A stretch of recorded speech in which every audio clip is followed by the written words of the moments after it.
Right, quick one for you parents out there. Up until the age of 7, a child's brain is largely, or in fact, I think is only subconscious. So that also means that their brainwave state is, in the main, theta and occasionally alpha.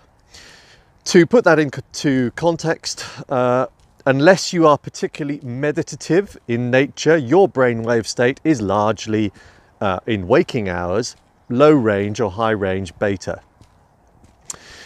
And which is a shame for us parents, because when you're in that theta state, bearing in mind it's that theta state that you, just before you drift off to sleep, it's that theta state that those that practice hypnotherapy will get their patients or clients into that state at the point of then applying suggestible language, because that's when your state is, that's when your brain is in its most susceptible to change. It's more malleable, you can work on it.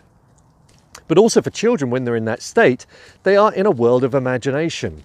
You know, you see your children, especially up until the age of 7, being able to totally focus in on their toys and this imaginary world that they've created. And that's because their brain waves are in theta or alpha state, which means, first of all, you need to remind yourself of that, because as a parent, let's say you really want your child to do something, but they're totally focused in on their toys, and you ask them a question and a question and a question, the same question over again, but they don't answer, and you get frustrated, understandably. But the reason why they don't answer is because they are totally zoned in. Those questions are just going straight over their head. They might be aware that there's a noise or that their parent is trying to interact with them, but their world is totally consumed by those toys, the world that they'd created. So do bear that in mind when you're trying to talk to them, and, you know, get down to their level, sit in front of them so that they can't possibly not see you, and gently ask them the question. Try to sort of gently pull them out of that imaginary world if it's really that important that you need to ask them that question.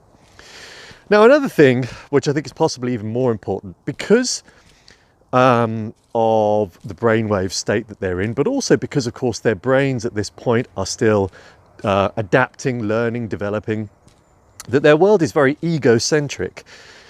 Now, what that really means is that they apply their view and version of the world based on how they themselves fit into that world. And let's say, for example, you are having an altercation with your partner, perfectly natural. And in some instances, and in fact, recent books I was reading, it's very important that, to a certain extent, children get to see that. They get to see the full range of emotions. I was, in fact, brought up in a household where you didn't really see that full range of emotions. And it meant that in subsequent relationships, it took me a long, long time to figure out that actually it's okay to be angry. That it's okay to shout every now and again, so long as obviously you make up afterwards that you hug and, you know, get that oxytocin from the hug. But going back to children, so it's important for them to see those range of emotions, but at the same time, you say to your child afterwards, you know, I'm really frustrated at daddy at the moment, you know, but it's okay, I'll hug him in a second and we'll sort this out. You know, just let them know that it's okay to have those emotions. But here comes the really important bit, which I think is worth considering. Let's say you are having an altercation with your partner. Your child is present, you're aware of it, so you're trying to keep the volume down, but there's no getting away from it. There's a lot of negative energy out there between you, and you can't help but let the volume of your voice increase.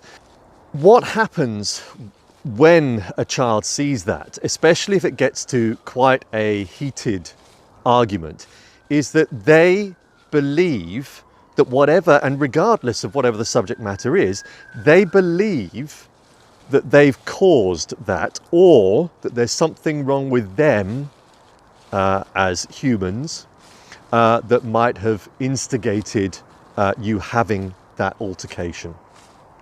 As I said, so this is that egocentric view that they have.